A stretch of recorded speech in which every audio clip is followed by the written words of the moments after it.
Chapter 6. A further account of the Academy. The author proposes some improvements, which are honorably received.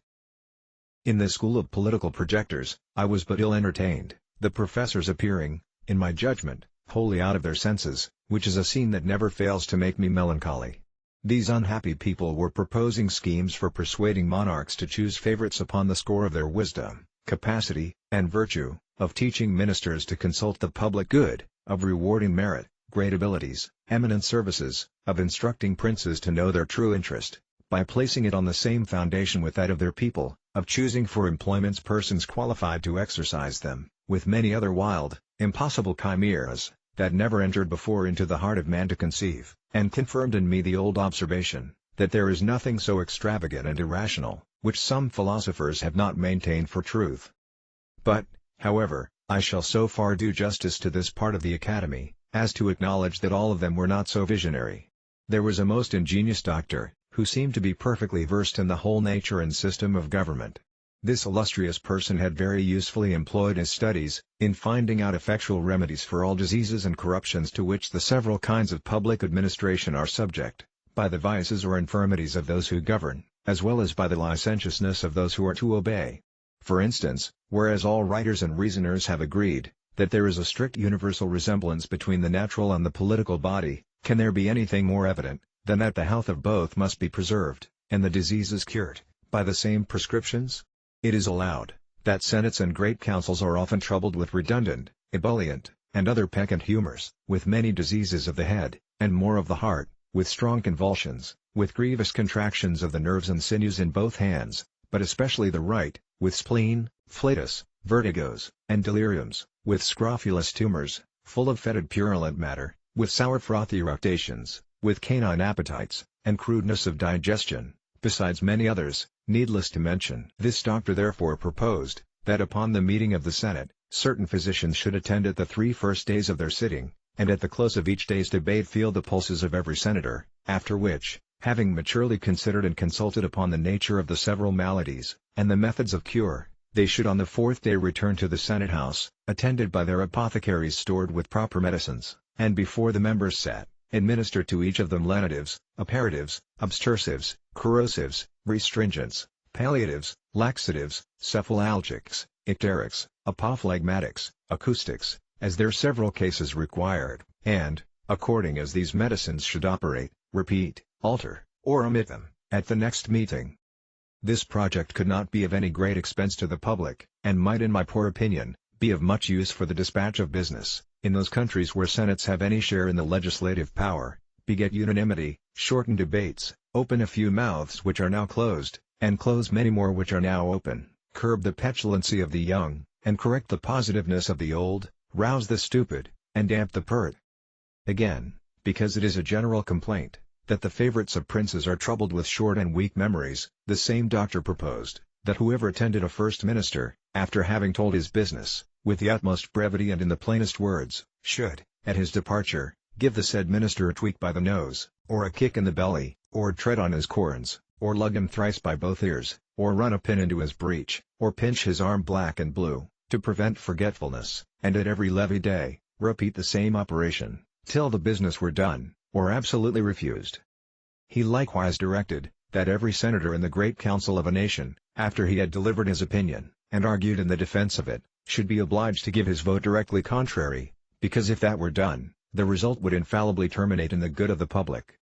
When parties in a state are violent, he offered a wonderful contrivance to reconcile them. The method is this: you take 100 leaders of each party, you dispose them into couples of such whose heads are nearest of a size, then let 2 nice operators saw off the occiput of each couple at the same time, in such a manner that the brain may be equally divided. Let the occiputs, thus cut off, be interchanged, applying each to the head of his opposite party man. It seems indeed to be a work that requires some exactness, but the professor assured us, that if it were dexterously performed, the cure would be infallible. For he argued thus, that the 2 half-brains being left to debate the matter between themselves within the space of one skull, would soon come to a good understanding, and produce that moderation, as well as regularity of thinking, so much to be wished for in the heads of those, who imagine they come into the world only to watch and govern its motion, and as to the difference of brains, in quantity or quality, among those who are directors in faction, The doctor assured us, from his own knowledge, that it was a perfect trifle.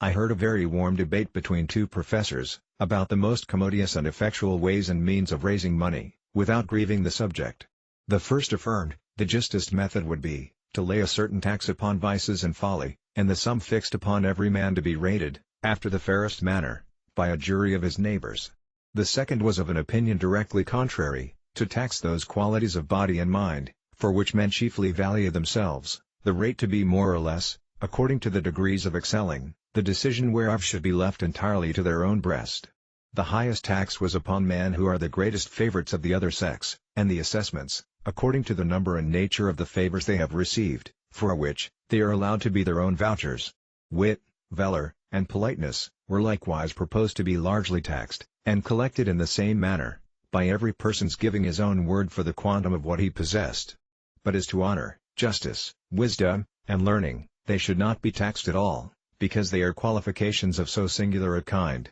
that no man will either allow them in his neighbor or value them in himself. The women were proposed to be taxed according to their beauty and skill in dressing, wherein they had the same privilege with the men, to be determined by their own judgment. But constancy, chastity, good sense, and good nature, were not rated, because they would not bear the charge of collecting. To keep senators in the interest of the crown, it was proposed that the members should raffle for employment, every man first taking an oath, and giving security, that he would vote for the court, whether he won or not, after which, the losers had, in their turn, the liberty of raffling upon the next vacancy. Thus, hope and expectation would be kept alive, none would complain of broken promises, but impute their disappointments wholly to fortune, whose shoulders are broader and stronger than those of a ministry. Another professor showed me a large paper of instructions for discovering plots and conspiracies against the government. He advised great statesmen to examine into the diet of all suspected persons, their times of eating, upon which side they lay in bed,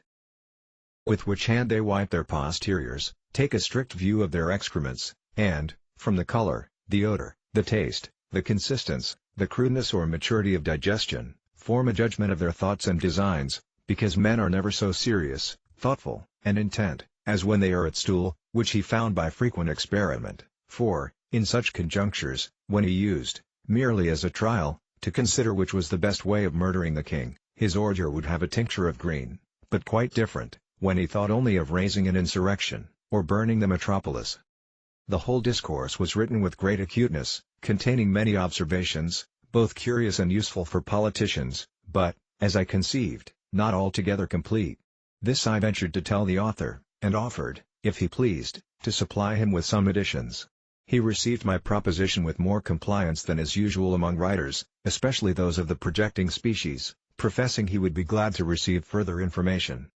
I told him, that in the kingdom of Tribnia, 3, by the natives called Langdon, 4, where I had sojourned some time in my travels, the bulk of the people consist in a manner wholly of discoverers, witnesses, informers, accusers, prosecutors, evidences, swearers, together with their several subservient and subaltern instruments, all under the colors, the conduct, and the pay of ministers of state, and their deputies. The plots, in that kingdom, are usually the workmanship of those persons who desire to raise their own characters of profound politicians, to restore new vigor to a crazy administration, to stifle or divert general discontents, to fill their coffers with forfeitures, and raise, or sink the opinion of public credit, as either shall best answer their private advantage. It is first agreed and settled among them, what suspected persons shall be accused of a plot, then, effectual care is taken to secure all their letters and papers, and put the owners in chains. These papers are delivered to a set of artists, very dexterous in finding out the mysterious meanings of words, syllables, and letters. For instance,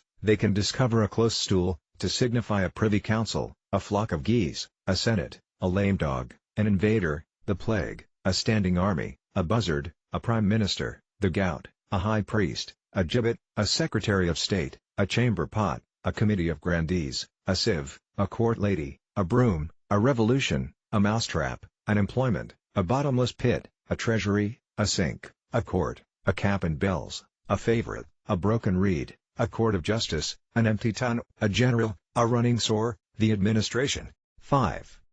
When this method fails, they have two others more effectual, which the learned among them call acrostics and anagrams. First, they can decipher all initial letters into political meanings. Thus N shall signify plot, B a regiment of horse, L, a fleet at sea, or, secondly, by transposing the letters of the alphabet in any suspected paper, they can lay open the deepest designs of a discontented party. So, for example, if I should say, in a letter to a friend, "Our brother Tom has just got the piles," a skillful decipherer would discover that the same letters which compose that sentence may be analyzed into the following words: resist, applied is brought home the tour. And this is the anagrammatic method. The professor made me great acknowledgments for communicating these observations, and promised to make honorable mention of me in his treatise. I saw nothing in this country that could invite me to a longer continuance, and began to think of returning home to England.